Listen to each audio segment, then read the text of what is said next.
meneng ger aja pijer nangis nger nger nger nger yen nangis dak ilang atise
Alhamdulillahirabbil alamin. Assalamualaikum Mas Gareng Tralala. Waalaikumsalam warahmatullahi wabarakatuh. Mak Cangik, Mbak Limbuk, Pak Cahyo pun tadi. Wah, awake dhewe chemistry tenan. Chemistry. Dalang, dagelan, sinden, pengrawit kabeh biru. Nggih, biru. Kejaba nyengkuyung karo Partai PAN. Biru adalah doa untuk warga masyarakat ing Bungkal mriki mugi-mugi bisa rukun bebarengan mbangun kota Ponorogo. Oh, nggih, werdine biru niku nggih Pak nggih. Nggih. Bisa rukun warga masyarakat Bungkal sesarengan anggenipun bangun Ponorogo. Leres nggih. Nggih, chemistry Pak, chemistry. Leres, leres. Pake biru, kula ya biru. Nadyan teko dalan balik mulih meneh.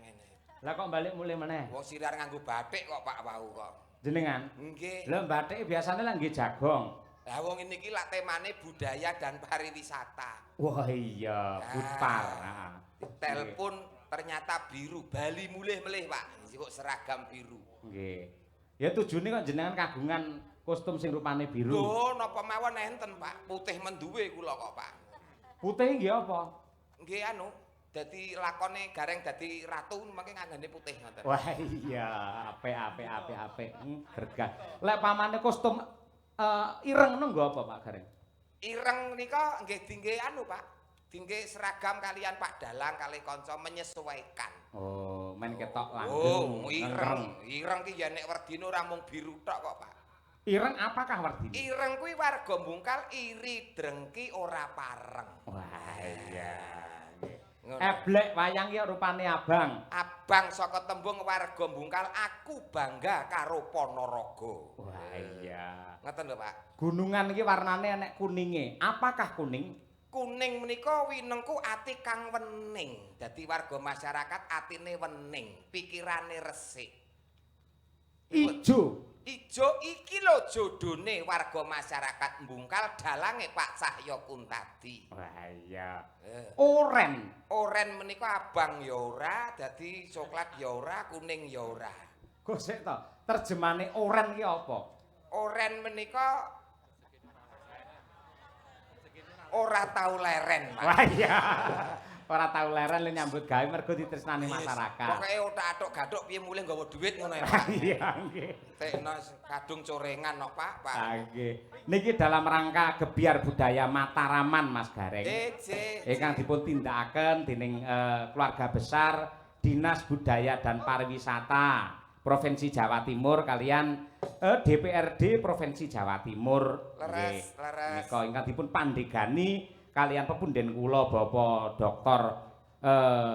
Suli Daim saking PAN kala wau. Ngoten ingkang sampun sambutan kala wau nggih. Leres nggih. Nggih, nderek mangayu bagya lekasipun menika Disbud Par Dinas Budaya dan Pariwisata ingkang dipun sengkuyung sepenuhnya oleh DPRD Provinsi anggenipun gelar budaya wayang wonten ing Desa Bungkal, Kecamatan Bungkal, Ponorogo mriki, Pak. Nggih. Mugi saged berkelanjutan. Amin ya untuk masyarakatnya. Nggih.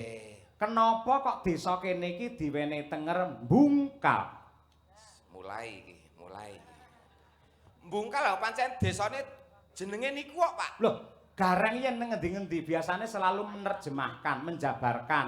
Upamane Ponorogo apa ki para wargane do sayo rukun. No ki nata negara supaya becik. Lah, Bungkal iki lho resikone nek nderekke dalang cerdas ki ngene iki lho. Sampeyan yo cerdas kok ya. Tenan iki iso koplak tenan iki nek ora iso ngikuti.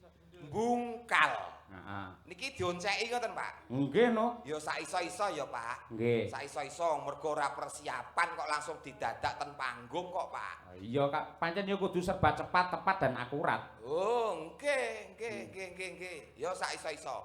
Bungkal miturut keperluan dalu niki. Betul. Bismillahirrahmanirrahim.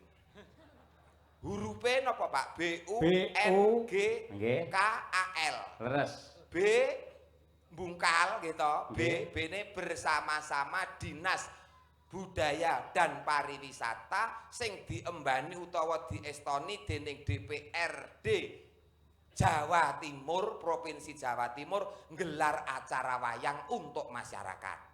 Tepuk tangan, spontan yang bagus ini. Pinter tenan iki. Luar biasa. Niki pun nanya kemeringet lho, Pak, niki, Pak.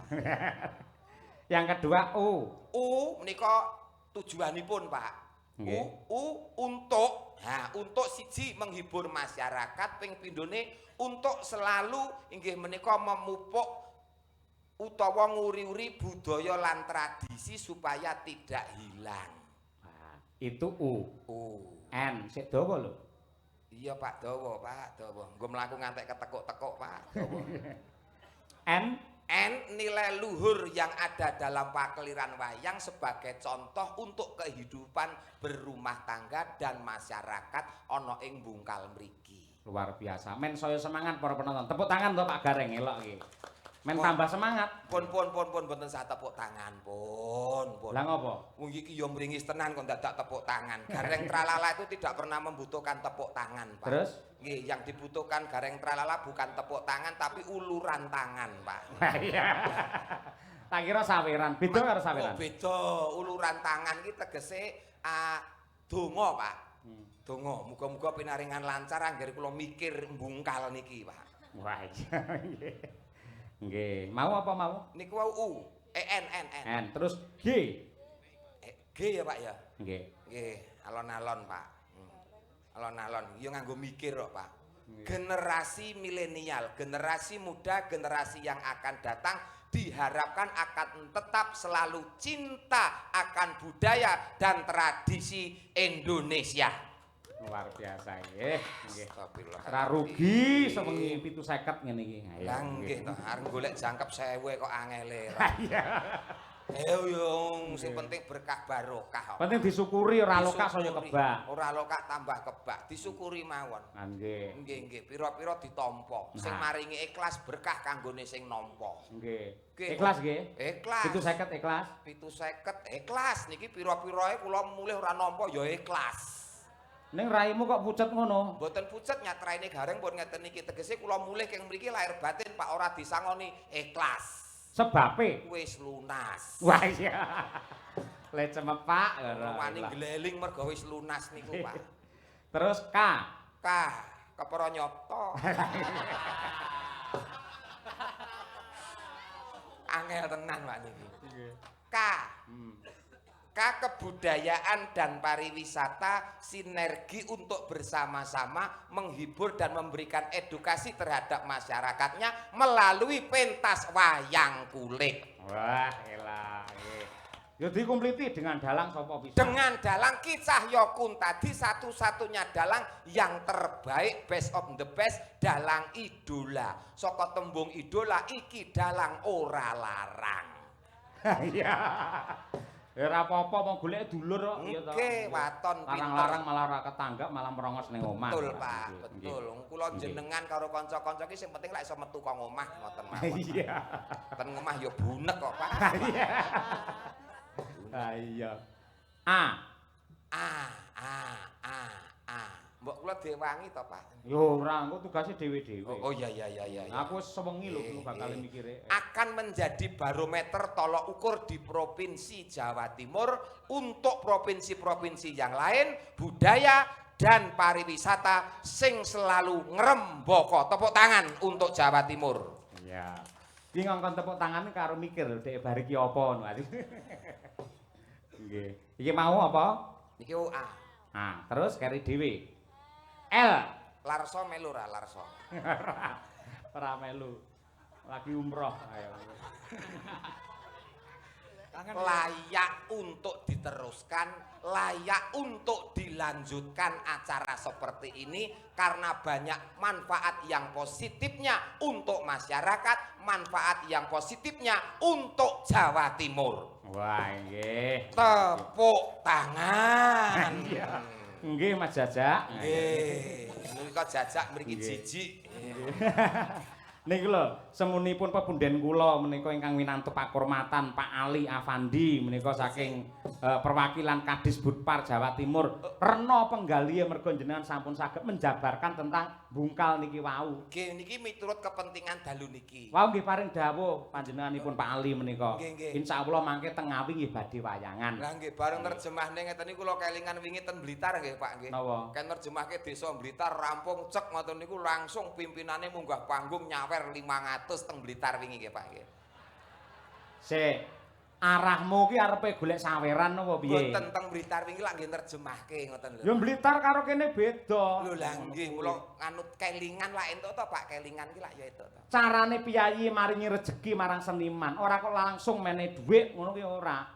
Ning sapa ngerti, ya toh. Mau panjenengane Pak Ali paring dawuh. Setelah ini kalau nanti lancar Pak Dalang, kita pindah wayangan Gebiar Budaya Mataraman di Ngawi dan juga di Pacitan. Kuwi wayangan klasik tanpa bintang tamu dagelan gareng. Ora apa-apa. Niku sasine napa kira-kira? Kira-kira mangke ya Desember utawi Januari. Desember gede-gedene sumber, Januari hujan sehari-hari. Terus Wayangan ora nek garenge udan. Sik, ndek iki ning Blitar aku ngejak kowe kok udan deres yo An. Anu lali jopone, Pak, lali jopone. Mboten wis pokoke tetep klasik ndak masalah, sing penting lancar, wayang tetep ngrembaka. Nggih. Ora Ini ya komplite tetep ngangge gareng kok, tetep ngangge gareng. Lho, kula ora dijak ki tetep nusul, Pak. Nusul. Wani ngeyele kok, Pak. Nggih. Pak. Kula golekne kanca. Iki. Niki kanca waranggana domestik kathah. saking Ponorogo sing ibarate digodhog wis ora iso empuk. Wis alot banget ya, Pak. Nggih, ngoten niku. Mbak Lucy Brahman. Coba kaya apa?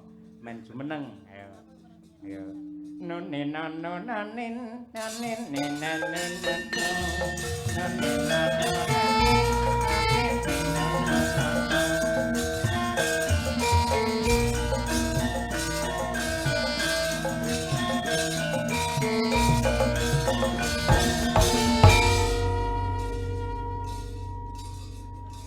Pun tepang Mbak Lucy kali Mas Gareng Tralala.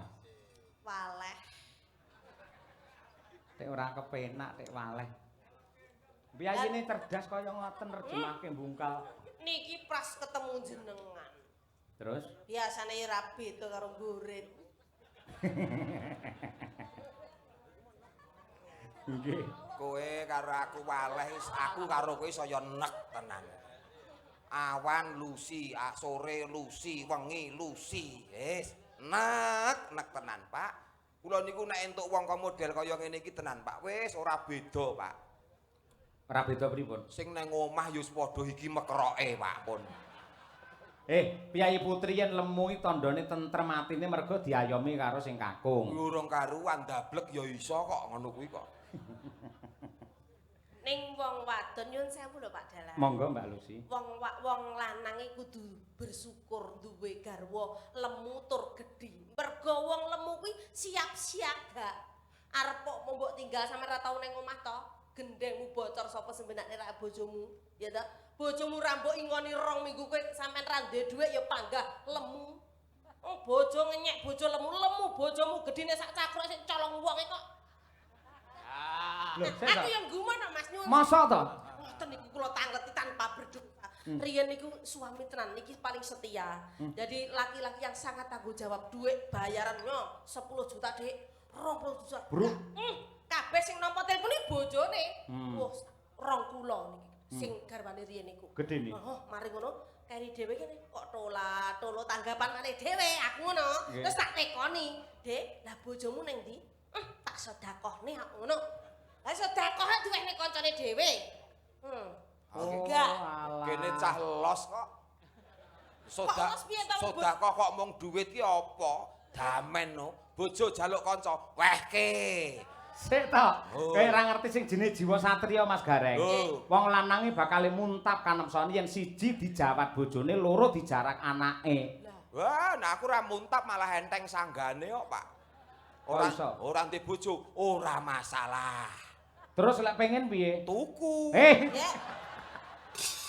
Umpama pengen mangan itu tuku ning warung. Oh, mergo ning omah rene sing masakne ya. Masake. Ngoten lho Pak, maksudnya Tapi ngoten niku. alhamdulillah Kaya yang sabar apik-apik awak mekrok kaya ngono. Wah, iso benakne gendeng. Ya kabeh iki nek plus minuse to, Lus. Nggih to, Pak. Leres. Ha nek apike nek nggon benakne gendeng, tapi cilakane wong lanang nek duwe bojo lemu ngene iki tenan. Wah, bojo lemu nek dikeloni kaya ngeloni traktor, Pak. Ya carane malah penak duwe bojo lemu rasa golek selimut kaya. Lah ora golek simut piang ora diambung angop. Keloni ngorok ngentut ngeces. Kamu lho. Loh, saiki ora enek wong wadon ngono kuwi. Sekarang tuh zamannya apa saja lek duwe duit apa wae dadi servis. Nyapa liya kok guyu. Rumangsa. Lah rumangsa dheke dadi jensete kan tunggale traktor ya an. Ha iya. Aja kaya ngono. Tegese dhek iki menghina emansipasi wanita. Lah, leres kamu itu termasuk menghina emansipasi wanita. Sekarang itu persamaan gender tegese wong lanang kuwi juga wong wadon juga bisa sepadan dengan perempuan. Contohnya, pemimpin negara kita dulu pernah menjabat sebagai mantan Presiden Republik Indonesia. Loh, yo Putri. Ya. Terus Bu napa kuwi Gubernur Jawa Timur yo Putri Bu Kofifah. Tegese Luar kuwi biasa. emansipasi wanita, kesetaraan Gender gender. lah. Ngono kok Dadi kok pakaryan sing kulinane ditindakne Piyai Kakung wong putri yo bisa. ora karuan kabeh. Contone Bong supit kae. Ora enek bong supit wedok, umpama enek lho aku tetakan meneh kok. wong supet iki sunat nih. Heeh. Enek wis tau ngerti kowe bong supit wedok. Sing nyunat ngono ya. Lho mesti aku karo Pak Yoyo antri esuk dhewe no teko. Nggih. Ning Piyai Putri niku rekoso lho Mas Gareng. Kok mboten kok mbelani Mbak Lucy mboten. Rekosane napa? Kula kali panjenengan dilahirkan dari rahim seorang ibu. Terus Gimbal bayi 9 sasi 10 dina. Rekoso banget. Tur yen lairan niku yen ora pepak sambung tuwe iso gondol nyawa. Mergo kaprahe ning agama diarani perang cakil ngoten nika. sabil, Pak. Oh sabil. Perang sabil senes cakil, Pak. Iya, Senes sabil. cakil. Urung lek putrane ora metu-metu. Yo, dijahit ora temu dijahit obras kuwi ya tok nyawa. Ngono lho. Wong lanang apa paling wong lanang kudu disupit pisan tok wis selawase kok. Lho justru malah lara iki lara wong letet-tetak timbang wong lairke, Lus. Wah, jan pengalamanmu ki cetek kok, Lus. Lara wong wedok ki lair nih. Lara wong tetak. Lah nyapa? Wong tetak pisan wae kapok, wong lairke lho ngantek 6, ngantek 7. Oh. Ning Mas Gareng kudu eling. Napa? Wanita adalah tiang keluarga. Lah, Wanita adalah Tiang keluarga. lah, kula ki tiang jaler, Pak. Yoan, Pak. Wong lanang ki tiang jaler. Nggih, pancen ya ngono ning nadyan kaya ngapa lan kepiye pinter kaya apa ki lek kata-kata. Kata-kata Dibalik dibalik suami yang hebat pasti ada istri yang setia. lah. Nah, ngono kuwi. Kula ketok iso kaya ngeten iki. Niku mergo dongane bojo kula Bu Kesi. Seorang istri selalu mensupport sing kakung, makanya menjadi seorang laki-laki yang hebat dalang kondang. Bojomu yang ngono. Ra. Di mana suksesnya seorang laki-laki Ya. karena ada wanita yang hebat. yang setia Yang kok. setia. Iya. Yang setia. Gini aku sukses sih bojoku ra setia. Lah nyapa? Ya kuwi mau. Oh. Ora Ya, apa-apa, tapi- tidak semua pepatah itu benar, Pak. Oh iya. Oke. Tapi kan sekarang harus diganti yang luar biasa. Apa? Garwane brondong niki Mas. Oh, ora ngrembug keluarga. Iki ngrembuke Dinas Oh, Budaya iya, dan Pariwisata. Luar biasa. Malam Nah, hari ini sing mirsani sampai jeduk ana apa matur sembah nuwun. Niki dicaosi genten parian nggih penonton. Mas. yo iso ta? Ya, no. Ya, coba. Kiai mriki kok. Coba. Aku belajar kuning Kiai Bungkal Iya, parian, Yo, coba. yo. Pamane pripun? Nggih. Nah, piye? Ngecor beton digawe sumur. Cakep. Cakep. Mugi para penonton panjang umur. Amin. Amin. Terus ngemut wesi. Mbok ngemut liyane. Ngemut Parian kan sing bener apa-apa, sing penting nyambung. Ayo. Ya. Dilat wesi nakno. Mau wis dimut kok terus didilat iki lho. Lah ora bener meneh. Ora positif kuwi Oh ora. iya. Ngemut dilat. Ngemut wesi. Terus Ngemut wesi. Iya, sita. Karo mikir kaya. Ngemut wesi. nganti kok. Iya. Aku iso iki jane. Lho, Pak. Ngemut wesi. Setengah mati. Setengah mati. Mugi Pak Suli kathah rezeki. Amin. Wong Kok gur Bapak arep Suli? gur arep rone kok dadak ngemut wesi lho kok ya. Tes beneran ngantuk lho. Oh iya. Sampean saiki kagem Pak Warga masyarakat Bungkal. Warga Ya. masyarakat Bungkal. Tuku ungkal campuri es. Warga Bungkal kabeh pinaringan sukses. Sik ora masuk akal, ungkal iso karo es iki piye to kuwi? Tuku ungkal mampir tuku es ngono lho, Pak. Oh, alah mampir. Sisan ngono lho, Pak, sisan ngono, Pak. Iya. Apa ora beneran? Tuku bantal karo ngombe es ngono ya gak apa-apa. Ya ngono, senengane kok. Nah, Neh, apa neh? Lho, mulih ta kula ta? Disingkas. Tuku ungkal dinggo ngasah arit. Heeh. Warga Bungkal kabeh sugih dhuwit. Amin. Kari dhewe eneng iki sing urung kelewatan pokoke. Apa? Tuku yah digawa mrene. Pak Lurah kapan wayangane? Ih. Pak Lurah niku guru api-api ya. Oh, yayine sae sanget lembah manah nggih. Sukses Yo selalu. yo engko bar iki terus bersih desa mapane ana kantor desa Bungkal kene. Oke. Didongake wong kabeh sugih rezeki engko wayangan wis dadi niate Bungkal dijadikan tempat untuk pagelaran wayang oleh Dinas Budaya dan Pariwisata. Betul. Ora mung wengi iki nek engko bakale berkelanjutan. Amin ya Rabbal Amin. alamin. Dengan jalan kisah yo kuntadi. Lho. Bintang tamu Gareng. Bejen. Nusul. Nggih, niki dawuh napa rumiyin? Nembang rumiyin Mbak Lucy. Nggih, Mbak rumiyin, nggih. Nggih. Kula nyuwun menika caping gunung langkung rumiyin ingkang dipun kersakaken kalian para sutresna budaya mliginipun ingkang kala wau sampun kepareng leladi dumateng kula sak kanca para perwakilan panitia. Lho, nggih. Juru ladi lan sanes-sanesipun supaya enget kalian zaman perjuangan ngersakaken caping gunung dijenglengke sing nembang Mbak Lucy sing jengleng Pak De Gareng. Nah, weh. Oke. Monggo, Pak. Saben bengi Nek dhisik iya Lus, nek saiki wis 3 sasi pisan kok Lus. kok iso Apa? ngomong paine. Ya nek dhisik isik saben bengi, Pak. Nek saiki wis tuwek iki 3 sasi pisan ora mesti, Pak. Tembang kok diprotes lho ora. Lah ya urung karuan 3 sasi pisan nembangke niki lho, Pak. Oh iya. Nek dhisik saben bengi ya. Nggih. Pak Lurah kok langsung gujeng ya karo Pak Dewan. Batine ngene, ya tra iya.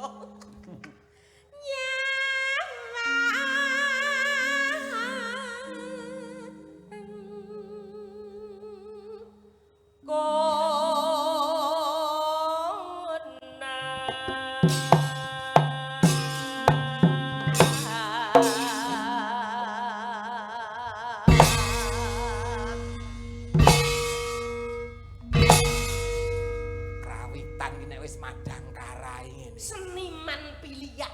Jos, Jos, kompak, Slogane sempak teles. Aja purno lho, Ge. Semangat kompak anti lemes. Wah, Semangat kompak anti lemes. Saben aku mumbul mesti dijengglek. Madang kara. Kompak. Hebat. Kompak. Dangger kowe jengglek apa mumbul? Mesti dijengglek. Jengglek. Lho buktine ora enek kok pengrawit aras-arasen mongko pendak dina Pak Yoyo ki wayangan. Gak enek. Nek tetep kompak. Kompak. Iki pengrawit ngene iki sing perlu diundhake kesejahteraane Iya. ngene iki. Tanggal Asmito. Lho, lah iya ngene. Sarjana seni. Dereng. Kok ora kompak, Reng? Non? Ora kompak. Yo biasane ngono kuwi, Pak. Penyusup iso ngono kuwi, Pak. Yen memajan hamong karo janur kuning janur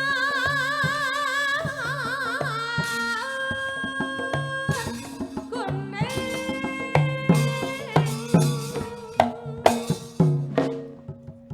Tenono sak tekaku.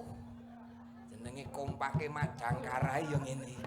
ndak ngumpulok to. Oh, aku rung mumbul Ya, bakal Rek. dijengglek. Selah Padang lho, Reng. Ya ngomong jenenge wayangane teko esuk kok Pak alon-alon wong nyat wong tuwa iki rada suwe kok, Pak.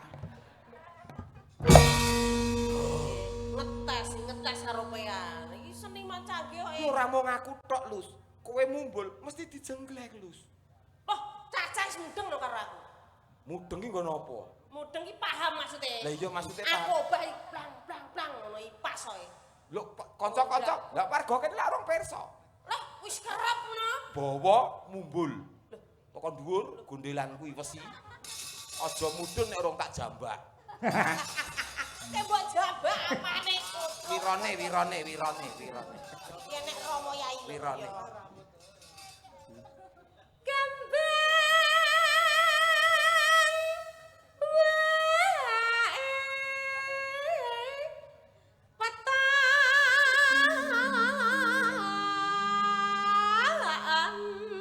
Iya.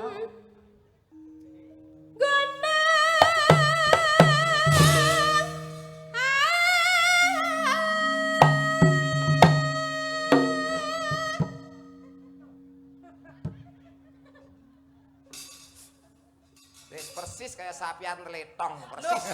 Ancang-ancang dhisik. Ngono lho menehi kode. Letong mbok pangan kuwi letong ku. Letong. Wong kreasine dhewe-dhewe ya, Mbak ya. Oh Iki iya. lho.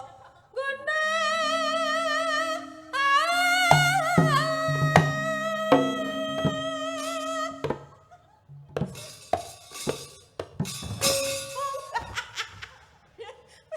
Ya ta, lek aku kurpling ngono lho. Ya matur to, nyuwunmu ki sing kepiye? Matur sing becik karo kanca-kanca. Maksudnya piye? Maksudnya ngene lho Mas, lek aku mumbul ya kendang ana anu gareng ngono ki ditabuh bareng-bareng ngono lho. Pas mumbul tabuh iki diangkat ngono. Oh, tabuh diangkat, ya. Masa radel aku memang Jelas. ngono kowe. Jeneng tembung ki akeh mula bokong dilumahke nek ngomong digenahke. Nah, Ya toh, Pak. nggih Purwodadi kutane. Sing dadi omongane. Heeh. Ayo ngono ki mau lho Mas, pokoke aku tabuhana jenglengen koyo kuwi ngono kuwi pas druweng ngono koyo. Nah, ngono Mas, dituruti Mas. Ki kok nek Tabuh ora mbok diangkat, turuti Pak mangan Guleng. pager lho ki kok. Saiki awakmu sing bawa terus aku sing mumbul. Oh iya iso. Ndang.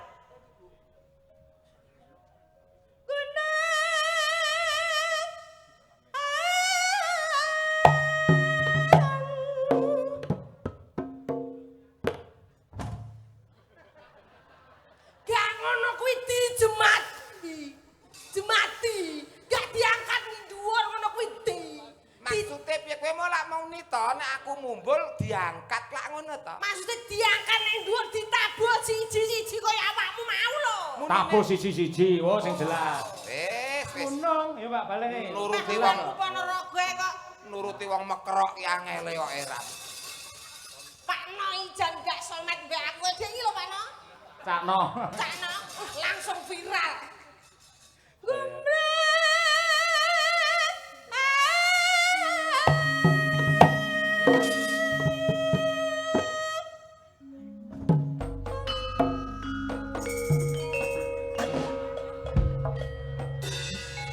Gak ngono kuwi. Jare ditabuh siji-siji. Munine lho piye? Munine iki lho piye ngono lho. Nabuh iki munine piye? Munine iki bar jeng ngono lho. Muni ditabuh jreng ngono lho. Oh, ndak jreng. Oh iya, apik. Aku wong Ponorogo ora adil. Turutan ora mbok turuti uda ning panggung wong iki. Aku dhewe kayak kesenengan kok ya. Guna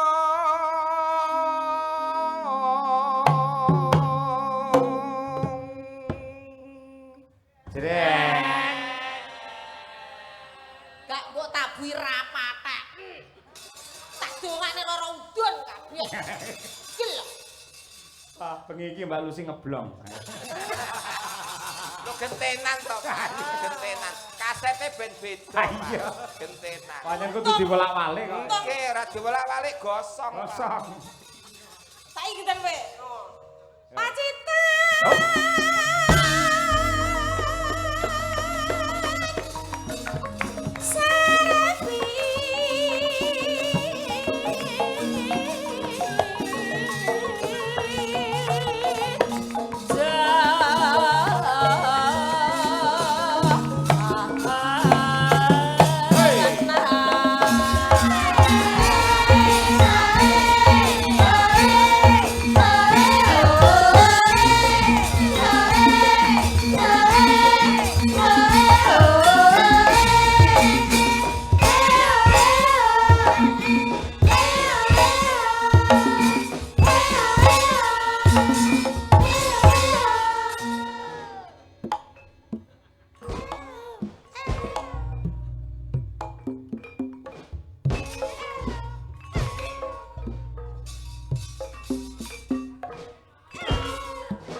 mumpung lagi iso.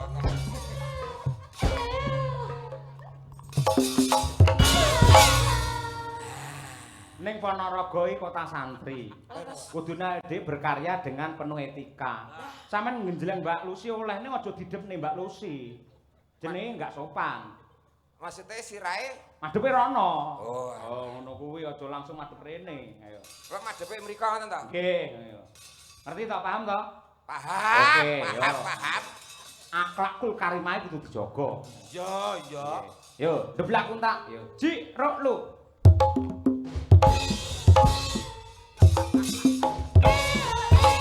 Sik, Mas. Salah, Salah. kuwi tetep rene kuwi lho. Kok ngerti to Pak jenengan bocah noleh? Lah aku nyawang kok kene kok ya. Ngene lho, Pak. Sik mbok engko nang lho. Menggok dhewe kok. Ronokno ngono lho. Ah, ngono lho. Kok Anu ora instruksi jalan. beneran. Tung tak ketuk. Delung, delung. Deblak untak. Sik to. Pak Ewo lak ngendika to. Heeh. Sirahe madhepe rono. Bener. Lah ya kula ki wis madhep rono. Lah kuwi menggok rene iki lho. Iki sirah liyane. Iki sing luwih terginas nih sampean. Niki kan terkenal niki napa pelawak sing paling energik. Oh. Nggih. Energi ki apa? Energi itu sing lincah. Lincah. Deng dia omong ora. Kupinge kelomoh langsung. Wong lek orang tak tidoni sindan orang semangat. Bar mangan apa to lus ambune kok badhek men ngene. Gak trimo badak. Lah dijak omong dijak ngendika Pak Dalang kowe ora tek nyaut iki mang nyapa to jane gumun aku. Nyaut, wong yo nyaut ngono kok. Sing energi kuwi alias lincah. Lincah. Yo, kita. Panas.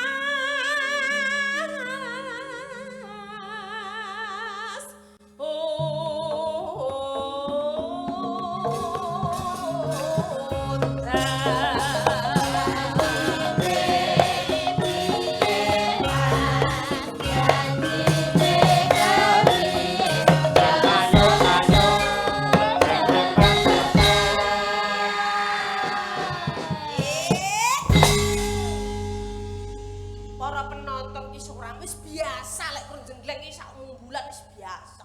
Pelawak-pelawak kan mumbul sak ping 20 biasa. Lah terus piye? Lah siji ki apa sini no makmu adoh kok kulon kono kok. Lah kudune kon ping pira? Lah ya sesuai sing nak bocah nom-nom sigak jeng jeng jeng jeng jeng minim ping 10. Jalukmu ping pira? 10. Tak turuti. Sapa ngerti iki permintaan terakhir. Sesuk sing nang Ngawi ku ora 10 ngono lho Pak maksud iki. Awang maring tratap sampeyan ning ngendika ora. Sing nang Ngawi sok mben iki cukup 5. Oh iya. 10 ta? Ayo. Tulang tak.